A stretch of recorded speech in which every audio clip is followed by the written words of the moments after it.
여러분 안녕하세요, 누창입니다. 오늘 여지없이 또 한 주의 금요일이 찾아오네요. 지금 여기는 저희 교육실이고요. 회의실이죠. 저희 신입 직원 교육을 하기 위해서 이렇게 교재를 준비해 놓고 지금 풍경이 이렇습니다. 교육은 7시 반부터라 가지고 지금 7시 7, 8분 정도 됐는데 영상을 하나 찍어 가지고 교육하기 전에 하나 올리고 시작하겠습니다. 제 책 왜 망설이는가, 이 책의 내용을 읽어드리고 있는데요. 어제까지 제가 3장의 5번째 챕터, 금과 같은 시간을 동료나 후배에게 투자하는 이유, 그 뒤에 이어서 고객을 어렵게 대하지 마라 부터 읽어보도록 하겠습니다. 고객을 어렵게 대하지 마라. 천억 부자도 그냥 동네 아저씨일 뿐이다. 이렇게 생각하라는 거죠, 편하게. 25살 때인가 학교를 졸업하고 부동산 일을 처음 시작했을 때의 기억이다. 학교를 언제 졸업했는지 기억이 잘 안 난다. 그럴 나이가 되었다. 25살의 나에게 아버지가 이런 말을 해주셨다. 돈이 많은 사람이나 없는 사람이나 같은 사람이다. 너무 위축되지 말고 쫄지 말고 영업해라. 물론 내가 순화한 것이고 더 거칠게 이야기하셨던 기억이다.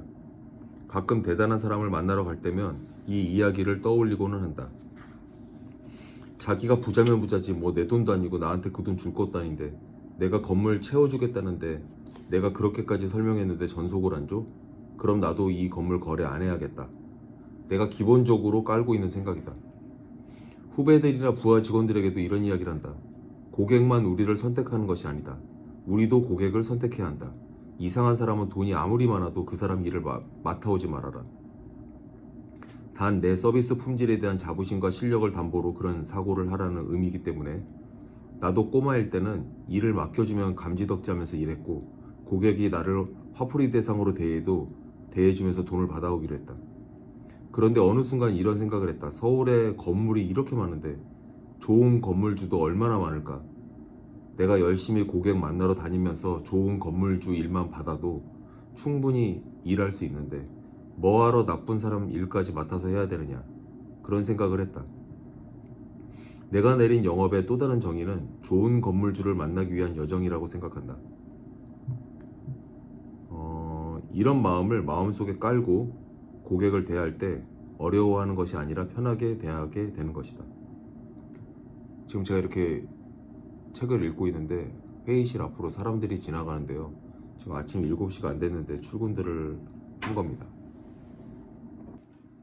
방금 전에 저희 회사의 모사죠.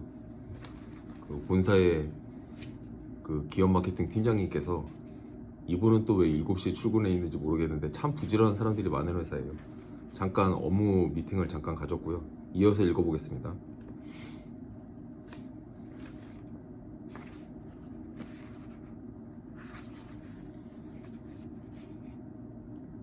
내가 내린 영업의 또 다른 정의는 좋은 건물주를 만나기 위한 여정이라고 생각한다. 이런 마음을 마음속에 깔고 고객을 대할 때 어려워하는 것이 아니라 편하게 대하는 것이다. 30대면 후배처럼, 40, 50대면 친구처럼, 60대면 형이나 누나처럼, 70대면 삼촌처럼, 80대면 부모님처럼. 이건 농담인데 인격이 높아지고 나에게 큰돈도 벌어주신 오래된 고객의 경우에는 나는 부처님처럼 생각한다. 제가 이렇게 써놨네요. 편하게 대하고 고객도 나를 편하게 대해주신다. 단 그 고객의 믿음에 일과 성과와 고객의 이익에 대한 꼭 보답을 해드려야 한다. 물론 편하게 대하라는 것은 예의를 다 갖춘 상태에서 편하게 대하라는 겁니다. 이건 싸가지가 없게 대하라는 의미는 아니에요. 자, 이어서 하나 더 읽어보겠습니다. 나를 신뢰해야 계약을 해준다. 결국 신뢰를 하게 된 사람이 상품을 구매한다. 내 직업은 부동산 컨설턴트다. 우리 일을 오래 한 사람이라도 계약은 부동산을 사고 파는 행위로만 생각하는 경우가 있다. 나는 부동산을 거래하는 것이 아니라고 생각한다. 사람의 신뢰를 사고 파는 덤으로 부동산이 오가는 것이다. 부동산 중개적인 측면에서 이야기하고자 한다면 공인중개사나 소속 부동산 회사를 믿고 마음을 연 고객이 자신의 거래를 진행하는 것이다. 어떤 그 회사에 대한 믿음이나 그 담당 공인중개사 에이전트에 대한 믿음이 생겨서 그래도 여기를 맡겨서 일을 해봐야 되겠다 이런 생각이 드는 거지. 그냥 회사만 보고 일을 맡기거나 그런다고 하면 작은 부동산 회사들은 어떻게 계약을 하겠어요. 그래서 사람에 대한 신뢰를 밑바탕에 하고 일을 하는 것이다.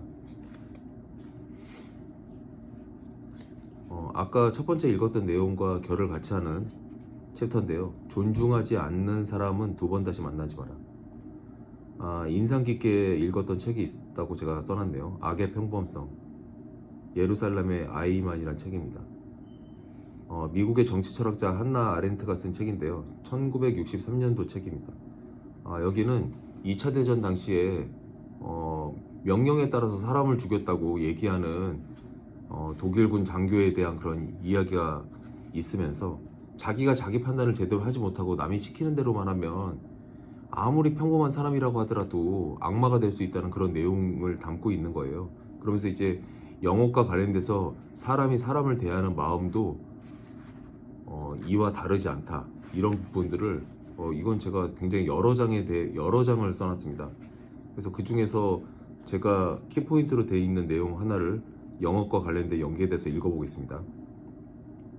영업을 한다는 것, 사람을 면대면으로 상대하면서 무언가를 판다는 것은 정도의 차이는 있지만 일상에서 매일 일어나는 일이다. 사람이 살면서 제일 힘들어하는 일이 모르는 사람을 처음 만나는 것이다.